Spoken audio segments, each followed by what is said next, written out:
reporting the news that's important to you.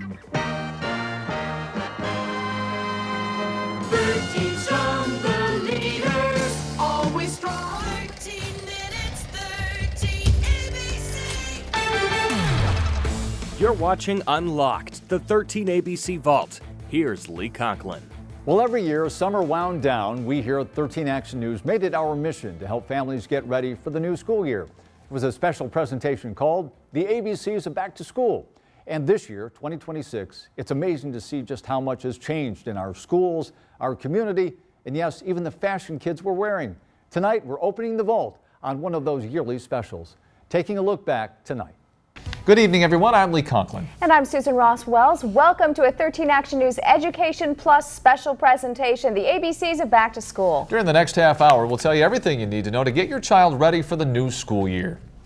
That is right. We'll outline several levies that voters can expect to see on the November ballot as well. Also, we'll go over school safety issues and tell you if there's anything new this year. Plus, we'll show you how to transition your child from summer play to fall sleep schedules, and you will certainly want to grab a pen and paper. We'll also list where you can find your child's bus schedule. But first, we turn to the long and stressful search for the new Toledo Public Schools superintendent. The school board hired Dr. Eugene Sanders for the job in July. Sanders has never served as a superintendent, but does say he has plenty of experience in public education. For the last 9 years, he's worked at Bowling Green State University as a professor and department chair. Before that, he was a teacher in 2 public school systems. 13 Action News reporter Tim Gerber had a chance to sit down and talk with Dr. Sanders about his vision for the Toledo Public Schools. What makes you think you can handle the job? Well, as I shared with some folks earlier, I've had 9 years of experience as a teacher and a high school administrator. Dr. Gene Sanders points to his experience in the classroom and at the university level as his qualifications to lead TPS, the state's 4th largest district, a district with no shortage of problems. At the top of Sanders' to-do list is tackling a mountain of debt. We haven't asked for any new money for 9 years, and one of the things I think we'll do is that we probably will ask for a lower levy amount, and we'll ask for it for a fixed number of years. Aside from financial difficulties, Dr. Sanders says the biggest problem facing TPS is academic achievement is clear. Improving proficiency test scores will be a major focus for Dr. Sanders, but don't expect him to put all the pressure on teachers. What we have to do is act like a team, and when all members of the team participate, we can be victorious. But if a member is either slack or not participatory or not working to their full potential, then that's where we need to go in, and other team members need to say, hey, we need to work together. And if parents are worried the closing of Jefferson Center will force teachers to spend more time dealing with disruptive students, Sanders says, don't worry. That won't be tolerated under my administration. But what I will ask parents to do is to work with us to ensure that their kids understand the importance of education, and our teachers to understand how important it is to work with all children and to ensure their success. Sanders will also be asking parents to become more involved, beginning with helping pass the upcoming levy renewal. Tim Gerber, 13 Action News. Dr. Merrill Grant will officially retire on August 31st. Dr. Sanders will take over on September 1st. And of course, money is a major issue for many area schools. At least 3 major school districts have decided to put levies on the November ballot. Susan is live in the 13 Action News Action Center with more on that. Well, Lee, money's been a serious issue for Toledo Public Schools ever since the March levy failed. Earlier this month, Toledo voters overwhelmingly approved a renewal levy for the district. The passing of Issue 1 will give the district $5.1 million per year over the next 5 years. It also opens the door for an additional $14 million in matching funds from the state of Ohio. Now, all of that money will be used for building improvements. And that levy solved some, but not all of the district's problems. Voters will see another TPS levy this fall. On Monday, the school board decided to put a $6.5 million operating levy on the November ballot. If the levy passes, it would generate some $16 million a year for 3 years' time.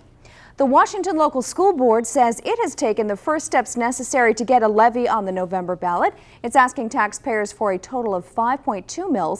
Most of that will go for operating expenses and the rest for permanent improvements. And voters in the Springfield local schools are going to be asked to approve a tax increase this November. Superintendent Cynthia Beakley says the school board has approved a 4.9 renewal plus additional mills for a total of 8.9 mills. Now, the money generated from that levy will be used for operating expenses. Washington local school officials say this levy equals about 25 cents a day for people living in a $100,000 household. Lee? And Springfield school students will pay more this fall, but not because of a levy. School officials say the Board of Education has decided to raise some student fees and created new ones for some extracurricular activities. It's called Pay to Play. School officials say the money's needed to help take care of rising costs. Now, here's how the payments will break down. High school students participating in sports will pay $50, as will band members. Choir members will pay $30. Elementary students will pay a new general fee of $25. Middle and high school students $50, and kindergartners will continue to pay $25. Now, some local elementary schools received federal grant money in order to help improve education. A new $5.2 million federal grant for low-income students will benefit 6 area schools. Among the schools are Mount Vernon and West Toledo, as well as Walbridge Elementary. Other schools receiving money are Birmingham, Marshall, Navarre, and Spring Elementary schools. Each school will get at least $100,000 for tutors, new materials, after and before school programs, as well as teacher training. We'll expect to see more charter schools popping up in Ohio. The State Board of Education has approved contracts for 86 new schools and could have enrollment of more than 44,000 students within 5 years. 20 new charter schools will open in Ohio this year, but the status of 30 other state-approved charter schools is in doubt. Charter schools are financed by state and local tax dollars and cannot charge tuition. Ohio's newest charter school has announced it is accepting applications for enrollment. ECOT, or the Electronic Classroom of Tomorrow, is a statewide chartered public school that delivers curriculum through the internet. The program allows students to learn and work towards a diploma within their own home. ECOT is free, like a public school, and participants get a free computer, printer, scanner, and phone line. Students 4 to 22 years old are eligible to enroll in the school. For more information, you can call 1-888-326-8395, or you can find more information at 13abc.com. A concern all parents have when they drop their child off for the first day of school is safety. Many schools around the nation now rely on metal detectors to prevent weapons from being brought into schools. But as 13 Action News reporter Kelly Weiss explains, schools around our area are trying something different. Got one of these? That's correct. Or how about a pager? If you try bringing it into Maumee High School, Toledo, Ottawa Hills, Perrysburg, or Oregon schools, you're out of luck. Even getting into a school other than the main entrance can be a challenge. What the fob does is it activates a box that's on the outside of the door, so that I can demonstrate that to you by simply holding this up to this box, which frees the door and unlocks it, and then you open it up in that fashion. Only teachers and administrators can get in this way and other entrances at Maumee High School. Oregon High School has a similar method. You need a card to get in. Maumee High School has phones in every room. Lift the receiver, it activates the main office in case of an emergency. Main office. And I think one of the things that has come out of the Columbine and other issues is the idea that students are more forthcoming about giving us information that may lead to students that are going to get in trouble for bringing something into school that they should not bring into school. Staff and visitors wear IDs at Maumee High School. Oregon requires student and teacher IDs. Just a few extra steps some schools are taking to make sure those who walk these halls are safe. Kelly Weiss, 13 Action News. An Oregon High School, I should say Clay High School, also has an outside surveillance monitor as well as a school resource monitor.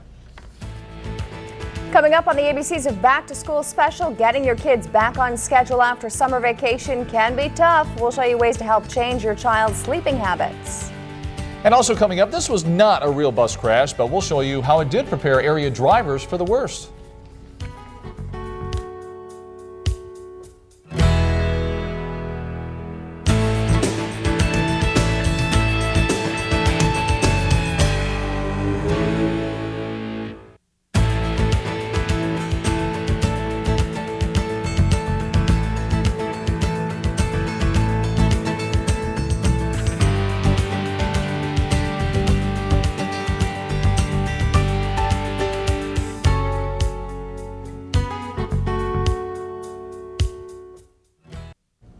Welcome back to the ABCs of Back to School. If your kids are like most this summer, they've been staying up a little later than usual and probably playing all day. But now try getting them from summertime fun to school time studying. 13 Action News reporter Rebecca Rainier has a few tips on how to make that transition a little easier. Sure, your kids can jump right in when it comes to the first day of school, but some preparation now can make the school year a little less like jumping off the high dive. Does this sound like your family? Take them to the movies, take them to Cedar Point, take them to Kings Island. It's a kid fest. How about this? Summertime's hard though with the sun being late. You know, it's not dark yet, it's not bedtime. This principal suggests parents get organized for school now. But to sort of have a plan, figure out what you're going to do, get your shopping done, go do your medicals. He also suggests getting back into a routine with meals and bedtimes. And with all the exercise they probably got while they were playing over this summer, it's also a good idea to exercise their minds a bit before they come back to school for the first day. Experts say to do that by reading with the kids. Getting your feet wet with back to school can also be refreshing to parents. It's comforting. I'm more comfortable in a routine, and as summer starts to end, I'm very much ready. And here's one more tip that might make a splash with the kids. To avoid what this educator calls fall remorse, let the kids plan one last summer fling. What last little trip can we squeeze in to sort of savor the last bits of summer? Rebecca Rainier, 13 Action News. And another suggestion is to let your child set a goal for the year that they want to accomplish, whether it be better grades or play more sports. Our expert also says if it's their goal, not yours, they will work harder to accomplish it. More school nurses will be on duty at Toledo Public Schools this fall. Thanks to a new grant, 14 additional nurses will be on hand at the elementary and secondary levels. Now, those nurses are trained to provide direct health services as well as health education. All schools have nursing services throughout the week, but not all schools have a nurse on duty every day. And one important thing to do before your child does go back to school is to make sure he or she has their shots. Here's what the requirements are. All kindergarten students must have 2 doses of measles, mumps, rubella, or MMR. The second dose of MMR is also required for kids in grades 7 through 12. A 5th dose of the diphtheria, tetanus, and pertussis vaccine is also required. And now all kindergartners must receive the hepatitis B vaccine. You can get these from your doctor or through the Shots for Tots program, sponsored by the Toledo Lucas County Health Department. Recently, some area bus drivers were involved in a horrific accident, but it wasn't real. It was done as a training session to prepare them for the worst. 13 Action News reporter Tony Geftis has more. Brandon ain't breathing! The blood is fake. The rescue is rehearsed. But the reaction is real. It makes you feel that you don't want it to happen to you. I don't know, we got in an accident, I don't know what happened. Operation Lifesaver is a nonprofit organization that raises awareness of the dangers of railroad crossings. This reenactment is a grim reminder that horrific accidents happen, but they can be avoided. The students and everybody that gets involved in it really step into the role and realize that this really does happen around the country, and we want to make sure that it never happens in Ohio. The whole thing, I like the feeling and giving the word out to people. Those people are these bus drivers. Around 400 of them are here from Seneca, Wyandotte, and Marion counties. The idea is to show them how the rescue unfolds. Officials say the emergency response is not in real time. In fact, it's much slower. Rescue personnel are just going through the motions, so the crash hits home. 1, 2, 3. You drive so many years and you think, well, after seeing something like this, yeah, it really kind of does something on the insides. Organizers say that's the reaction they're looking for. The head of Operation Lifesaver says he hopes all of the bus drivers remember this scene when they get behind the wheel in the next few weeks. From Sycamore, Tony Geftis, 13 Action News. And according to statistics from Operation Lifesaver, 37 train crashes were reported in Seneca County alone during the past 5 years. Officials say most of them did not involve school buses. Going back to school can be hectic enough, but try moving away to school. Coming up, we're going to tell you everything you need to know to make your college dorm feel more like home. Also, there's lots of money available online to help pay for your education. We'll tell you how to cash in. Stay with us.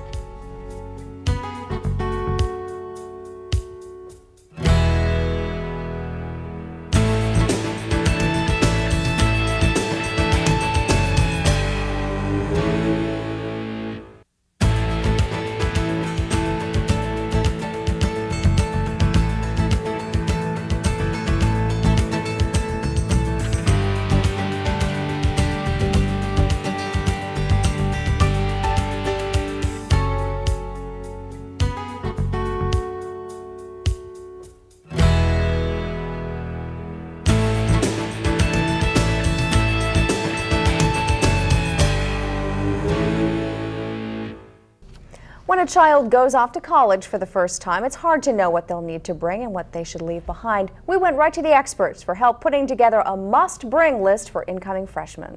Refrigerator, of course. The experts? Upperclassmen like Megan Gerdeman, who's been through this before, and as an RA in UT's Carter Hall, will help new students to settle in.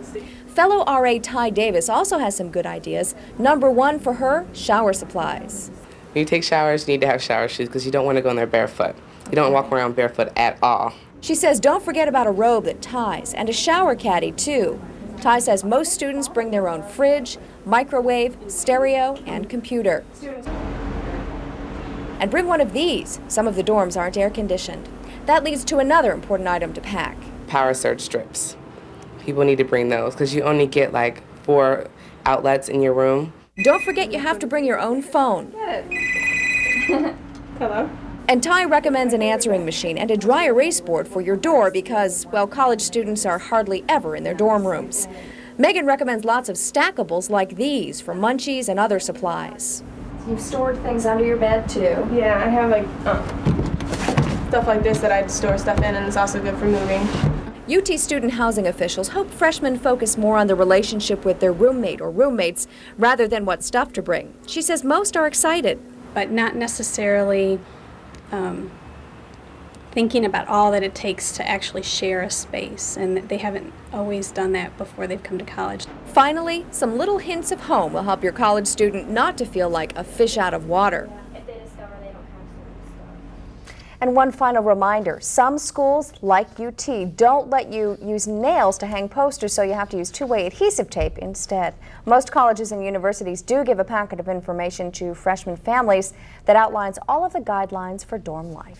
College tuition can certainly cost tens of thousands of dollars, as many parents and students know all too well. Now there's a website that's giving away free scholarship money. Here's how it works. FreeScholarships.com claims to give away $10,000 every weekday to a lucky web surfer who visits the site, plus $25,000 every week.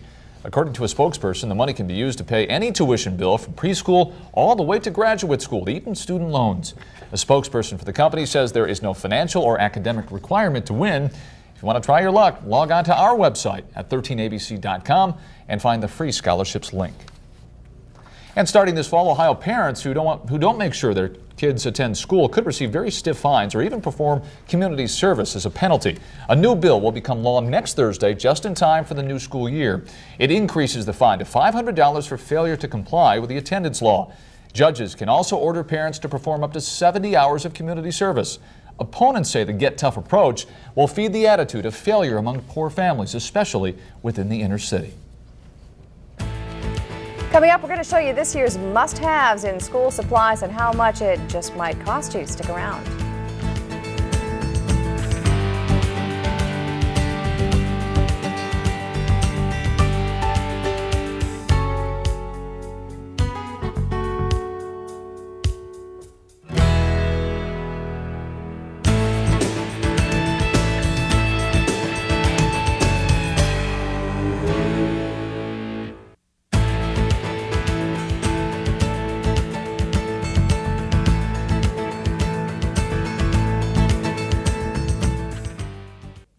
Before your child hits the books, many will first head to area stores. 13 Action News reporter Jim Carey tells you what to buy and how much it will cost.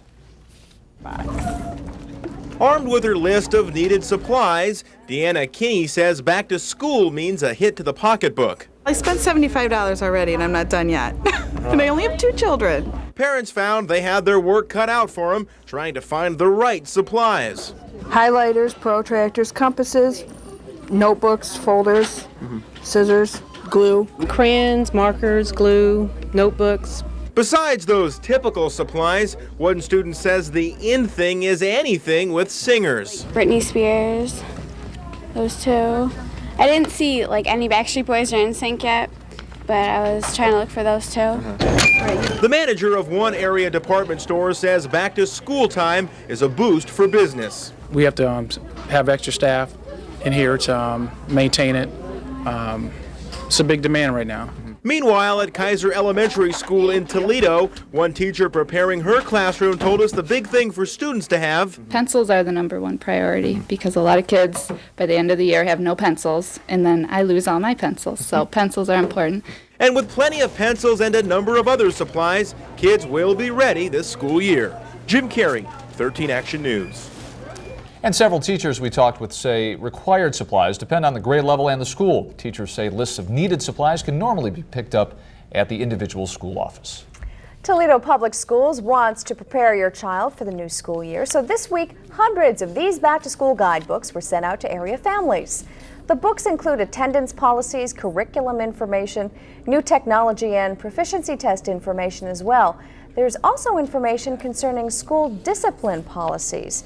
Now, if your child needs homework help, well, there's a resource for that too. Dial a Teacher will be open again this year. That phone number is listed on your screen right there, 729-8000. The office is open every day, every Wednesday and Thursday rather, from 4 until 8 o'clock. In the event of severe weather, you'll want to stay with 13 Action News for all of your school closing and delay information. A crawl like this one at the bottom of your screen will run all through 13 Action News Good Morning and Good Morning America. I'll let you know which schools are closed. It will let you know which schools are closed. So if you're a parent, you will certainly not want to miss it. And if you did miss any of the bus schedule information we gave you tonight, or you need your school start date, check it out at our website. That address is 13abc.com. We'll have a complete list for your easy access. And that is it for tonight for our Back to School special. We hope the information we gave you was helpful in planning your back to school needs for the whole family. And on behalf of Susan Ross Wells and the rest of the 13 Action News team, I'm Lee Conklin. Have a safe and very happy school year. And that does it for tonight's episode. All of our episodes are available on demand through 13 Plus on your smart TV or wherever you stream 13 Action News. Thanks for watching. Take care, everyone.